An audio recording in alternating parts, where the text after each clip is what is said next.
Hello guys, நம்ம இன்றைக்கி என்ன பார்க்க போகிறோம்னா கீரை வடை தான் பண்ண போகிறோம். வாங்க வீடியோக்குள்ளே போகலாம்.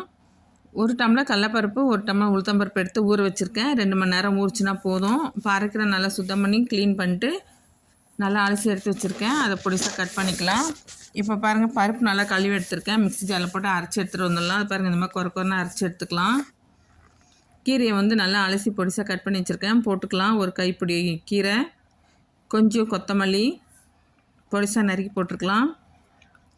2 பச்சை மிளகாய் பொடிசாக நறுக்கி போட்டுக்கலாம். வெங்காயம் 2 பொடிசாக நறுக்கி போட்டுக்கலாம். இஞ்சி பூண்டு பேஸ்ட் போட்டுக்கலாம். நான் போடல. சால்ட்டு போட்டு நல்லா மிக்ஸ் பண்ணிக்கலாம். கொஞ்சம் பச்சரிசி மாவு போட்டிங்கன்னா நல்லா மொறுன்னு இருக்கும். என்கிட்ட பச்சரிசி மாவு இல்லை, அதனால் நான் போடலை. இன்னும் எவ்வளோ மெலிசாக ஒன்றாலும் தட்டலாம் பச்சரிசி மாவு போட்டிங்கன்னா. நல்லா இனிமேல் மிக்ஸ் பண்ணிக்கோங்க மாவை. இப்போ ஸ்டவ் பற்ற வச்சு கடாயில் எண்ணெய் ஊற்றிக்கலாம். எண்ணெய் நல்லா காஞ்சிடுச்சு. பாருங்கள், இந்த மாதிரி கையிலேயே தட்டி போட்டுக்கலாம். அப்படி இல்லைனா பால் கவர் இருந்தால் கழுவிட்டு இந்த மாதிரி தட்டி போட்டுக்கலாம். இல்லைனா எண்ணெய் கவர்லேயும் தட்டி போட்டுக்கலாம்.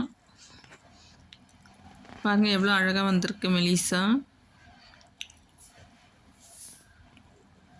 இப்போ நல்லா செவந்துடுச்சு. எல்லாம் திருப்பி போட்டுக்கலாம். பாருங்கள், எடுத்துடலாம்.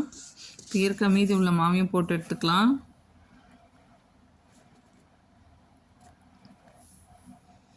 பசங்க கீரையே சாப்பிட மாட்டாங்க. இந்த மாதிரி வடையாக பண்ணி கொடுத்தா சாப்பிட்ருவாங்க. அரைக்கிறப்ப தான் இது செம்ம டேஸ்ட்டாக இருக்கும்.